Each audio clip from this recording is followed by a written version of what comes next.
Hello, everyone, and welcome back to another episode of Acupuncture is My Life. Now, in this episode, which will be the final part of Eastern nutrition in discussing foods that are beneficial for your protective chi, or should I say, immune system. Now, I'm excited to hear that so many of you feel that you're benefiting from this series. And I guess this is why you listen to Acupuncture is My Life podcasts. So many of you have gotten back to me over the Acupuncture is My Life app, asking me to delve deeper into the benefits of certain foods discussed. And I know I have disappointed quite a few of you by just recommending that you see an acupuncturist, and I've even referred some of you to acupuncturists within the Acupuncture is My Life global network. See, the purpose of these podcasts is to enlighten you as to the many benefits of acupuncture and seeing an acupuncturist.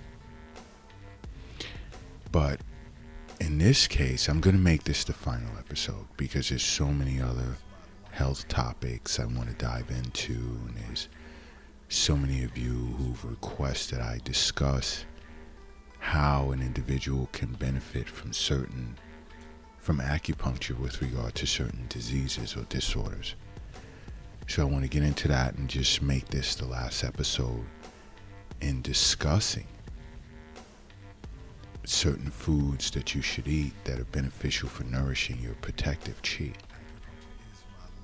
Okay, and this next one, and by the way, if you don't already own the Acupuncture is My Life app, download it. It's free at your local app store. All right, but this next type of food, many are going to be upset about. I'm already prepared for it. And I decided I was going to speak about it in the last episode, but decided to just put it off till this one, the final episode. And that's adding a little red meat to your diet. Okay, and I say this because of the importance of zinc relative to a person's immune system. I mean, zinc is great in assisting in the healing of wounds, and iron is important for immune function. Now, if you want that dose of both in a good quantity, you want to add a little bit of lean red meat to your diet.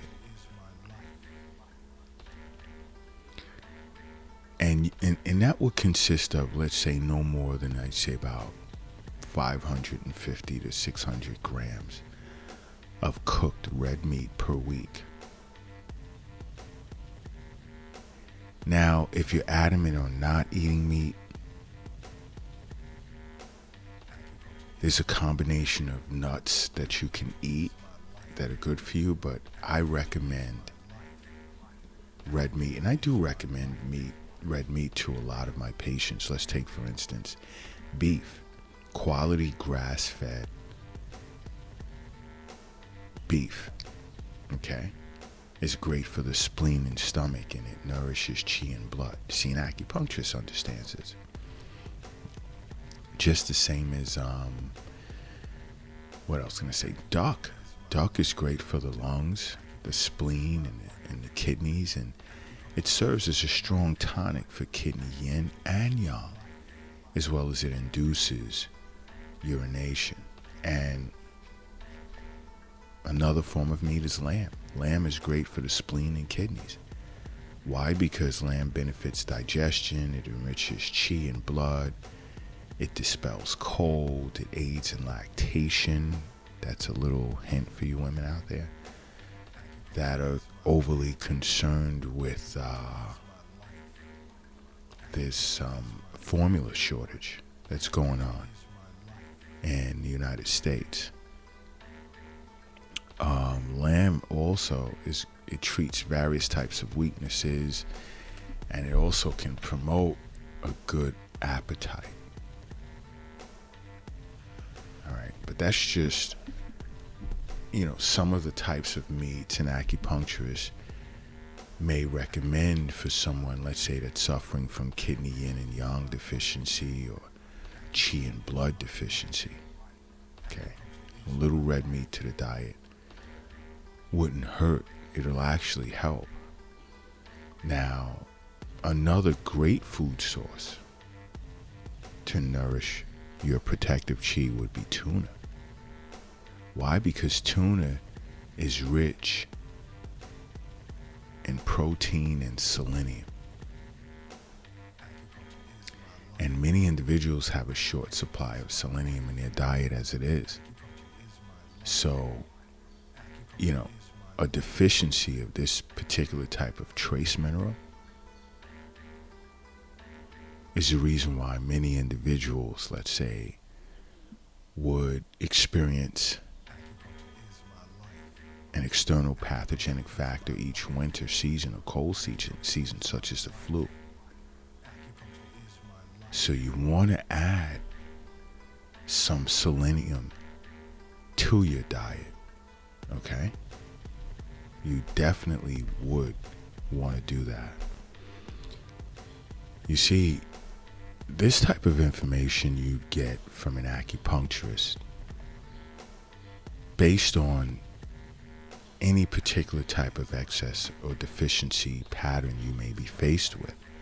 This is why I constantly recommend seeing an acupuncturist for regular wellness visits throughout the year, along with your annual visits to a physician for, checkups, blood work, things of that nature. But another great form of food that'll nourish protective qi, that's great for your immune system, I should say, is sardines. This type of fish works wonders for a person's protective qi. And it also, guess what, contains selenium. And I want you to keep that in the back of your head. And don't look to supplements for selenium. Please, guys, stop doing that. Because food is a great source, or you should look at as medicine. I mean, reaching for supplements is not a good thing at all. I mean, I'm totally against supplementation. Just walking in to a pharmacy or any type of vitamin store and saying, I can pick up this bottle of selenium and get all the selenium I need. No. Your body is designed to extract these nutrients to nourish qi and blood from the foods in which you eat. And this is why I speak of the importance of the middle jiao, that consisting of the spleen and stomach so much. That's your source of all postnatal qi and blood. That's your source of qi and blood after birth. Okay? But now when it comes back to sardines, not only does it contain selenium, is that it has a bunch of other nutrients, including B12 vitamins, iron, and vitamin D, which play a part in boosting a person's protective qi.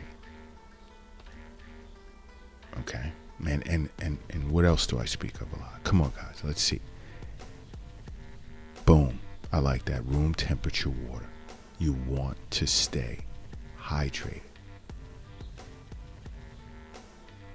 I'm going to tell you, if you ever feel you're not drinking enough water, that means you're not drinking enough water. Okay? And many individuals don't realize the importance of water in keeping your nasal passages moist. Why do I say that? Because once your nasal passages become dry, it gives various types of infections the ability to take hold. You want to keep it moist so it can trap certain types of infections that's trying to make their way in, and you can just blow it out in the tissue. That's super important. You want to remain hydrated at all times if possible. So keep up with your water intake, okay? And you also want to, let's say, like, include fruits that are rich in vitamin C. Many of you globally are aware of the importance of vitamin C and how it's great for your protective chi, or should I say your immune system. Because you have to understand something. Health is wealth.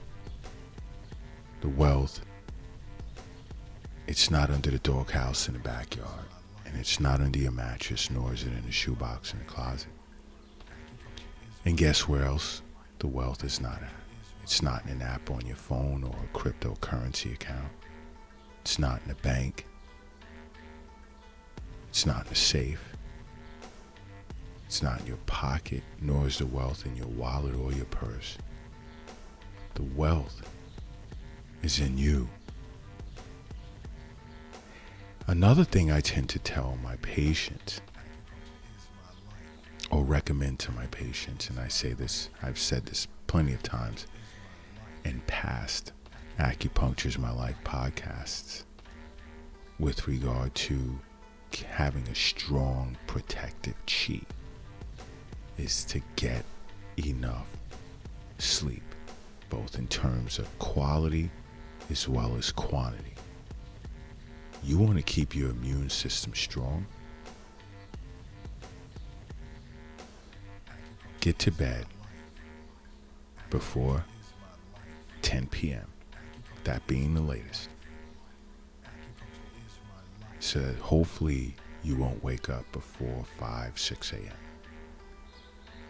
You want to get a good 7-8 hours of sleep, quality sleep. Sleeping 6 hours a night or less,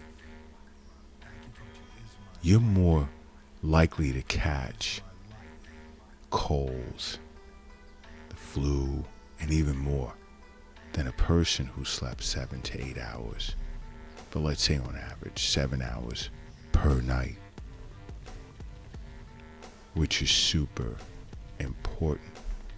And I say this over and over. If you're suffering from some type of sleep disorder, see an acupuncturist. That is very, very important. If you're suffering from some type of sleep disorder, see an acupuncturist. Don't turn to any pills or whatever else. Just see an acupuncturist. Another way to keep a strong immune system is exercise. I speak of this a lot. That's along with a good diet. A nice brisk walk can lower your risk of getting sick from a viral infection by about upwards of 30%. It's great for circulation of both chi and blood, and it increases the number of infection-fighting white blood cells in the body as well. So all of these things are important. You know, and of course, if you have any questions, just download the app, message us, and we'll be more than happy to get back to you, like so many are doing at this point. Because this is why Acupuncture's My Life is here. We're here for you. Okay?